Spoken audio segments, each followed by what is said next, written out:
ఎంతో చక్కటి వివరణ మనకి ఇస్తూ ఉంటారు విశాలాక్షమ్మ గారు. అయితే ఈరోజు ఈ ఎపిసోడ్‌లో గతంలోనే చెప్పాను నేను. వ్రత విశిష్టత మనకి రథసప్తమికి సంబంధించిన వ్రత విశిష్టత ఏమిటి అనేది ఈ ఎపిసోడ్‌లో తెలుసుకుందాం. ఎక్కడా కూడా స్కిప్ చేయకుండా చూడండి వీడియోని. మొదటి నుంచి చివరి వరకు చూడండి. మీకు ఎలాంటి డౌట్స్ ఉన్నా, మీకు ఎలా అనిపించింది అనేది తెలియచేయాలన్నా ఖచ్చితంగా కామెంట్ బాక్స్‌లో తెలియచేయండి. అమ్మ, వ్రత విశిష్టత ఏమిటి? ఈ రథసప్తమికి సంబంధించి ఆ వివరణ ఇవ్వండి.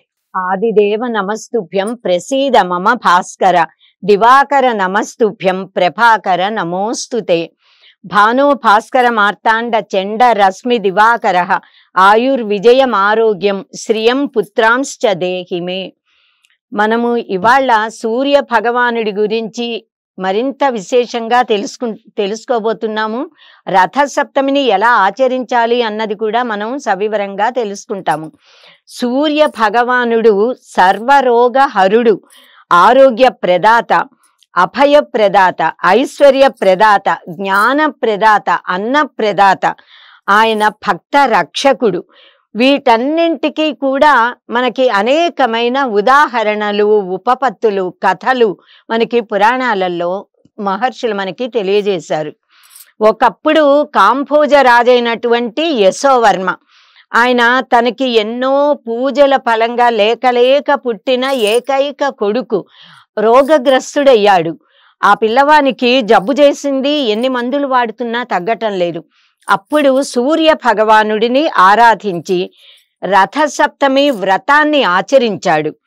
అప్పుడు సూర్య భగవానుడి అనుగ్రహంతో ఆ పిల్లవాడి ఆరోగ్యం బాగయి అతడు ఎంతో ఆనందించాడు యశోవర్మ. అప్పటి నుంచి తన రాజ్యంలో ప్రజలందరూ కూడా రథసప్తమి వ్రతాచరణ చెయ్యాలి, సూర్య భగవానుడిని ఆరాధించాలని అందరికీ కూడా ఆదేశించాడు అని ఒక చారిత్రక గాథ ఉంది.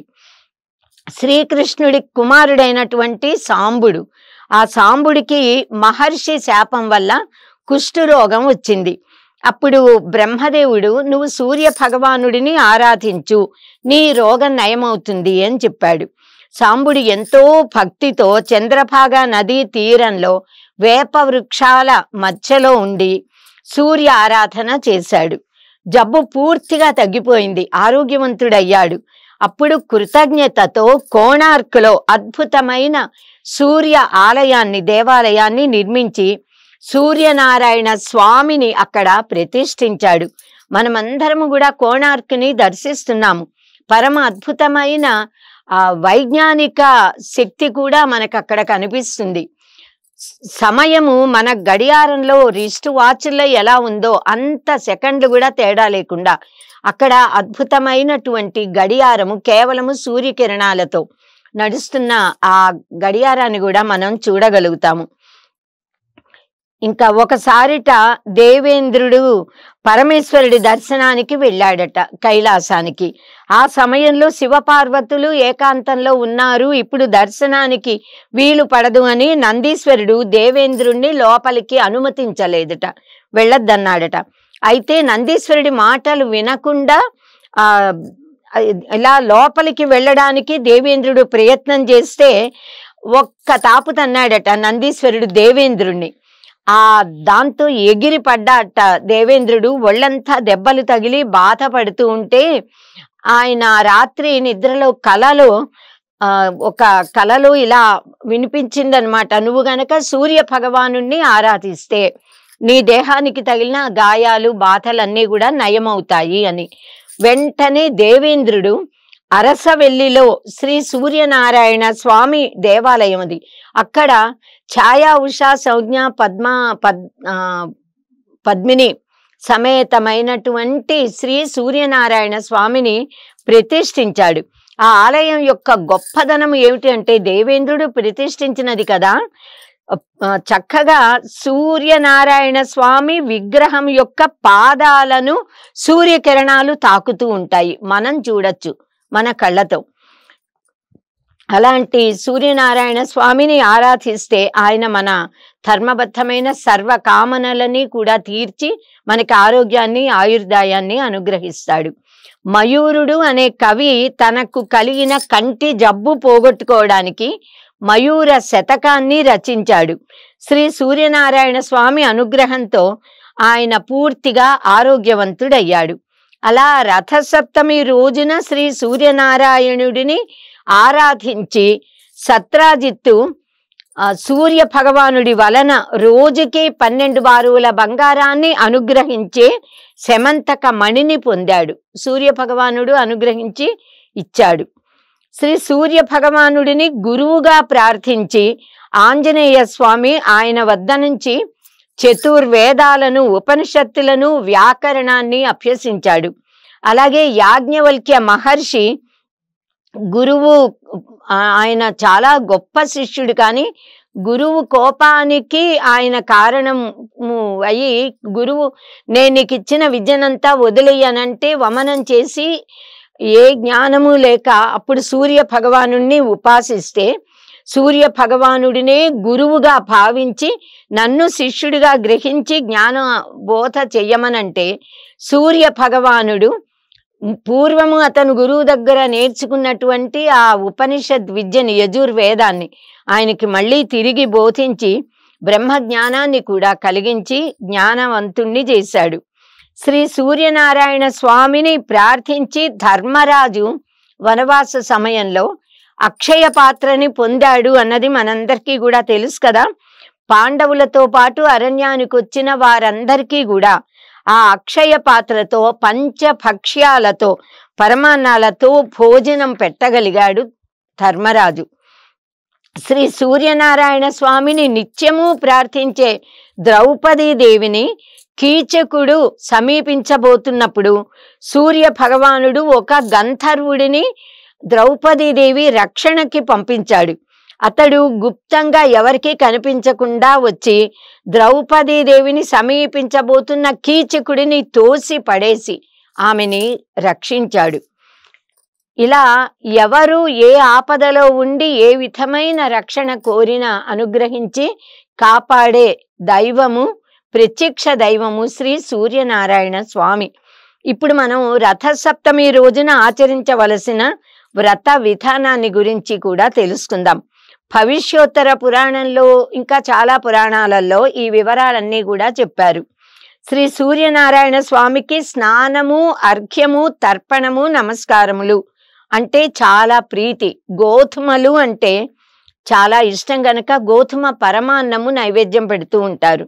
బియ్య పరమాన్నము కూడా సూర్య భగవానుడికి మనం నైవేద్యం పెడతాము.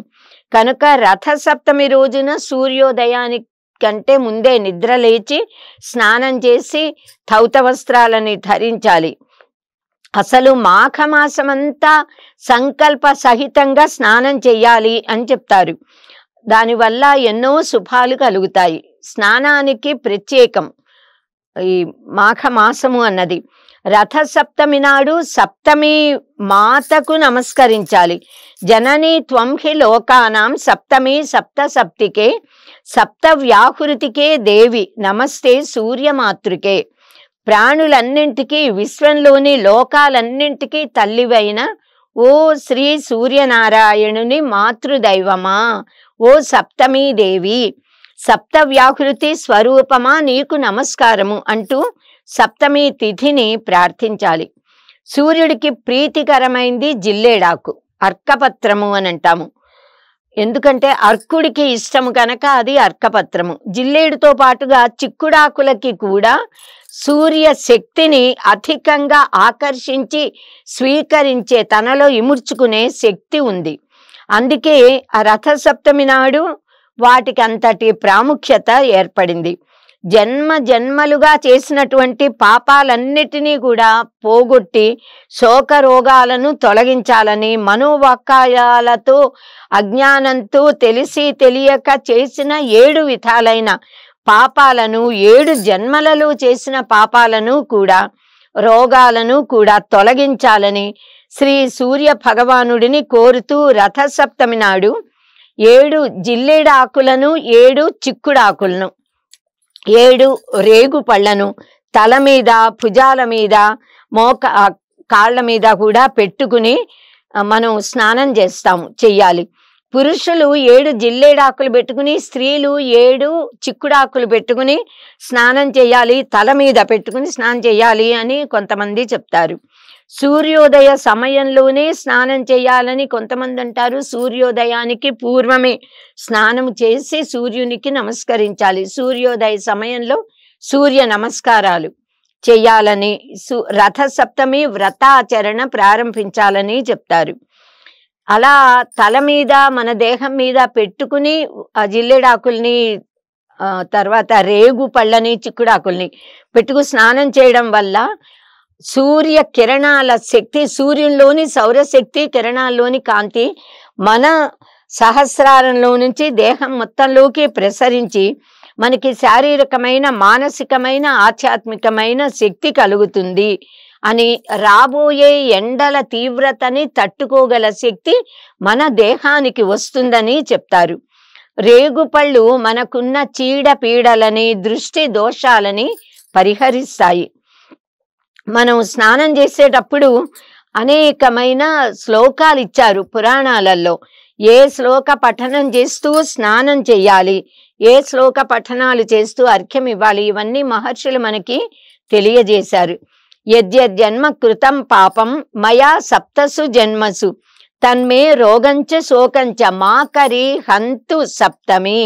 ఏతజ్జన్మ కృతం పాపం యచ్చ జన్మాంతరార్జితం మనోవాక్కాయజం యచ్చ జ్ఞాతాజ్ఞాతే చ ఏ పునః ఇతి సప్తవిధం పాపం స్నానాన్మే సప్తసప్తికే సప్తవ్యాధి సమాయుక్తం హర మాకరి సప్తమి అనంటూ మనం స్నానం చెయ్యాలిట. ఇంకా దుఃఖ దారిద్ర్య నాశాయ శ్రీ విష్ణు స్తోషణాయ చ ప్రాతః స్నానం కరోమ్యద్య మాఘే పాప వినాశనం అనంటూ మనం సప్త మహాసప్త సప్తద్వీప వసుంధర కోటి జన్మార్జితం పాపం ఏతత్ క్షణాద్ వినశ్యతి అని సంకల్పంతో స్నానం చెయ్యాలిట. ఆ క్షణంలో పాపాలన్నీ నశించిపోతాయి.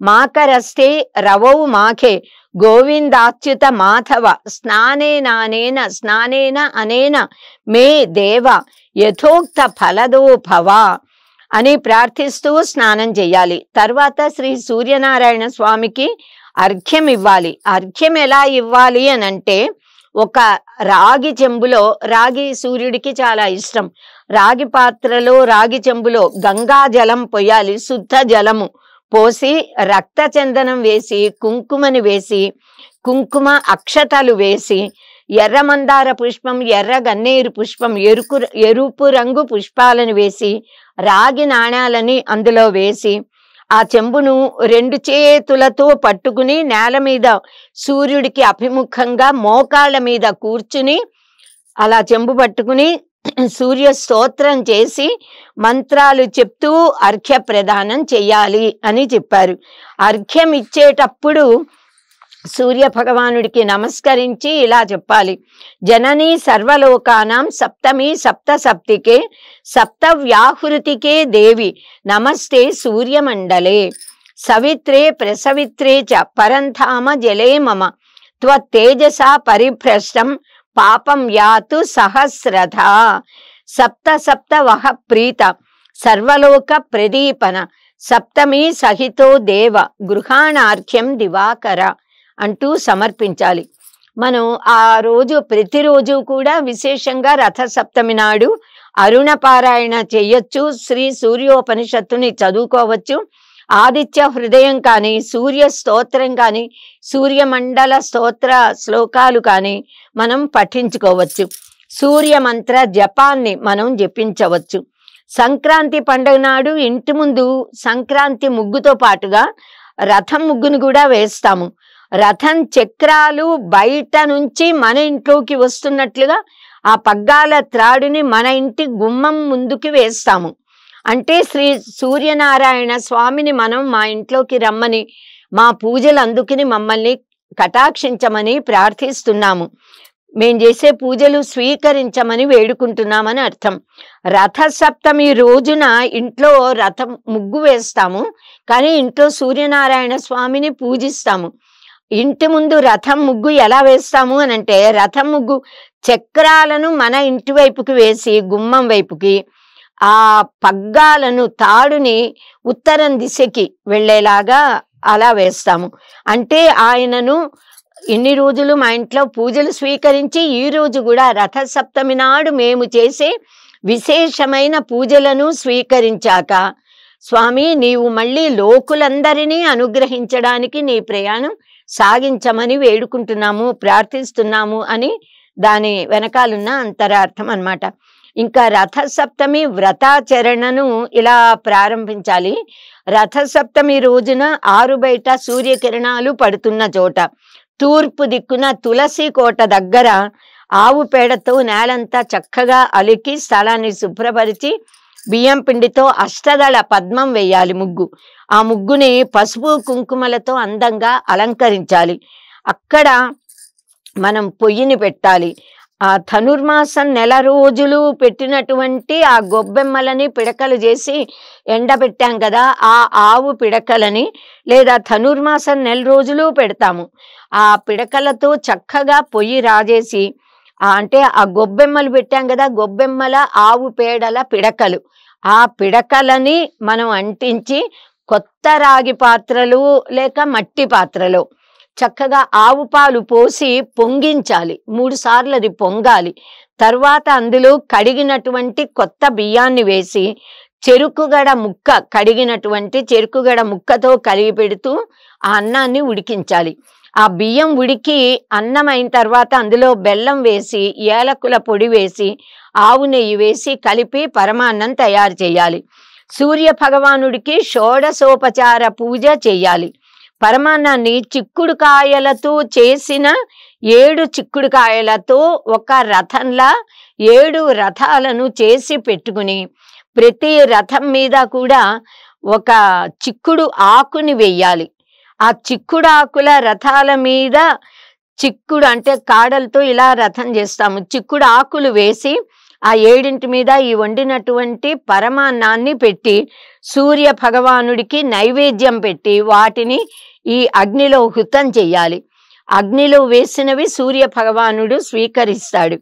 అలాగే మళ్ళీ 7 చిక్కుడుకాయలతో చేసిన 7 రథాలు, వాటి మీద 7 చిక్కుడాకులు వేసి వాటి మీద ఈ పరమాన్నాన్ని పెట్టి శ్రీ సూర్యనారాయణ స్వామికి నైవేద్యం సమర్పించాలి. ఇలా నైవేద్యం పెట్టినటువంటి ఈ ప్రసాదాన్ని ఇంట్లో వారందరూ కూడా తరువాత స్వీకరించాలి. ఆ ప్రసాదం తినటం వల్ల ఆరోగ్యం, ఐశ్వర్యం, సౌభాగ్యం, జ్ఞానము మనకి కలుగుతాయి. ఈ పూజా ఫలాన్ని తర్వాత మనం ఈ సూర్య భగవానుడికి నైవేద్యం పెట్టాక హారతి ఇవ్వాలి. సువర్ణ దివ్య మంత్ర పుష్పాన్ని సమర్పించాలి. షోడశోపచార పూజలు మనకి శక్తి ఉంటే సహస్రనామాలతో అర్చన చేయవచ్చు. చక్క స్తోత్ర పారాయణాలు చేసి సూర్యుణ్ణి ప్రసన్నుణ్ణి చేసుకున్నాక పునః పూజ చేసి ఈ పూజా ఫలం మొత్తం శ్రీ సూర్యనారాయణ స్వామికి సమర్పించాలి. తర్వాత ఇంట్లో వాళ్ళందరూ కూడా చిక్కుడాకుల మీద ఉన్న ప్రసాదాన్ని స్వీకరించాలి. ఇలా మానవులందరూ ఆరోగ్యాన్ని, ఆయుర్దాయాన్ని, మేధస్సుని, వర్చస్సుని, భోగాన్ని, ముక్తిని, సకల శుభాలను పొందాలి అంటే ప్రతిరోజు ఉదయము సాయంత్రం తప్పకుండా సూర్య ఆరాధన చెయ్యాలి. బ్రహ్మోపదేశం అయిన వారు ఉదయము, మధ్యాహ్నము, సాయంత్రము సంధ్యా ఉపాసన చెయ్యాలి. అంటే గాయత్రి మంత్ర జపం చెయ్యాలి. అర్ఘ్యాలు సమర్పించాలి. అర్ఘ్యము అనేది చాలా ముఖ్యం. తర్పణములు అనేది చాలా ముఖ్యం. ఆ గాయత్రి మంత్రం గాయత్రి మంత్ర ఉపదేశం లేని వారు సంధ్యా సమయంలో ఏ దైవ నామాన్ని జపించినా, ఏ ఇతర మంత్రం ఉపదేశం పొందిన మంత్రాన్ని జపించినా అది సూర్య ఆరాధన అవుతుంది. అది కూడా గాయత్రి మంత్ర జపమంత శక్తిమంతం అయ్యి మన్ని కాపాడుతుంది. కనుక సూర్యుడిలో ఉన్న భర్గ తేజము మనందరినీ కూడా జ్ఞానవంతుల్ని చేసి కాపాడుతుంది. ఆ గాయత్రి మంత్రంతో మనం ఆరాధిస్తున్నది సూర్యుడిలోని భర్గ తేజస్సునే. సత్య ధర్మాలను తెలుసుకుని జీవితంలో ఆచరించడం కోసం హే శ్రీ సూర్యనారాయణ, నీ బింబాన్ని కప్పేస్తూ ఉన్నటువంటి ఆ మూతని తెరువు, ఆ మూతని తొలగించు అంటూ ఈశావాస్య ఉపనిషత్తులో భక్తుడు, సాధకుడు ఇలా ప్రార్థించాడు సూర్యనారాయణ స్వామిని. హిరణ్మయేన పాత్రేణ సత్యస్యాపి హితం ముఖం తత్వం పూషన్నపావృణు సత్యధర్మాయ దృష్టయే. సర్వజీవ పోషకుడివైన ఓ శ్రీ సూర్య భగవానుడా, నీ యథార్థమైన ముఖము మిరుమిట్లు కొలిపే కాంతితో తేజపుంజంతో కప్పబడి ఉంది కనుక ఆ ఆవరణని నీవు కొద్దిగా తొలగిస్తే నీ అసలైన ఆ దివ్యమైన కాంతిని మేము చూడగలుగుతాము, నీ దర్శనాన్ని పొందగలుగుతాము. కనుక నీ శుద్ధ భక్తుడినైన నన్ను అనుగ్రహించు అంటూ అతను ప్రార్థించాడు సాధకుడు. రథసప్తమి రోజున సూర్య భగవాను విశేషంగా ఆరాధించి మానవులందరూ కూడా సకల శ్రేయస్సులను పొందుదురుగాక. యో దేవ సవితాస్మాకం ధియో ధర్మాది గోచరాః ప్రేరయేత్ భర్గయేత్తస్య తద్వరేణ్యముపాస్మహే. సర్వ చైతన్య రూపాం తాం ఆద్యాం విద్యాం చ ధీమహి బుద్ధిం యానః ప్రచోదయాత్. యన్మండలం దీప్తికరం విశాలం రత్నప్రభం తీవ్రమనాది రూపం దారిద్ర్య దుఃఖ క్షయ కారణం చ పునాతు మాం తత్సవితుర్వరేణ్యం. ఓం శ్రీ సూర్యనారాయణాయ నమః. సర్వం శ్రీ సూర్యనారాయణ స్వామి చరణారవిందార్పణమస్తు. స్వస్తి. విన్నారు కదా, ఈ విషయాలన్నీ కూడా ప్రతి ఒక్కళ్ళకి షేర్ చేయండి. అమ్మ చెప్పే ప్రతి మాట మీకు ఎలా అనిపించింది, ఈ విషయాలన్నీ కూడా నాతో షేర్ చేసుకోవాలి అనుకుంటే కామెంట్ బాక్స్లో తెలియజేయండి. వీడియోని లైక్ చేసి షేర్ చేయండి, ఛానల్ని సబ్స్క్రైబ్ చేసుకోండి. నమస్తే. హిట్ టీవీ యాప్, ఇందులో short news, live news, entertainment shows, movies, digital magazines తో పాటు మీ జిల్లా వార్తలను కూడా ఫ్రీగా చూడొచ్చు. అంతేకాదు కేజీ నుంచి పీజీ వరకు విద్యార్థులకు స్కాలర్షిప్ కూడా అందిస్తున్నాం. ప్రతి వారం 10 మందికి లక్కీ డ్రా ద్వారా ఒక్కొక్కరికి 10,000 రూపాయలు అందిస్తున్నాం. ఇంకెందుకు ఆలస్యం, వెంటనే హిట్ టీవీ యాప్ ని డౌన్లోడ్ చేసుకుని ఫ్రీగా ఎంటర్టైన్మెంట్ పొందండి. Hit TV app. Hit TV app. Please download hit TV app. Hit TV app ని ఫ్రీగా డౌన్లోడ్ చేసుకుని ఎంజాయ్ చేయండి. మీకు నచ్చిన ఎంటర్టైన్మెంట్ కోసం హిట్ టీవీ యాప్ ని ఫ్రీగా డౌన్లోడ్ చేసుకుని ఎంజాయ్ చేయండి. హిట్ టీవీ యాప్ ని డౌన్లోడ్ చేసుకుని ఆస్వాదించండి, ఆశీర్వదించండి. ఇంతమంది సెలబ్రిటీలు హిట్ టీవీ యాప్ ని డౌన్లోడ్ చేసుకోండి అని చెప్తున్నారంటే ఎంత మంచి యాప్ ఆలోచించండి. అమెరికా అమెరికా అమెరికా అమెరికాలో చదవాలనుకునే వాళ్ళకి విశ్వసనీయమైన పేరు మన శౌర్య కన్సల్టెన్సీ. UK లో 1 year masters, UK లో 1 year masters, 2 years work permit up to 5 years visa. Contact Saurya Consultancy. Contact 89851 89851.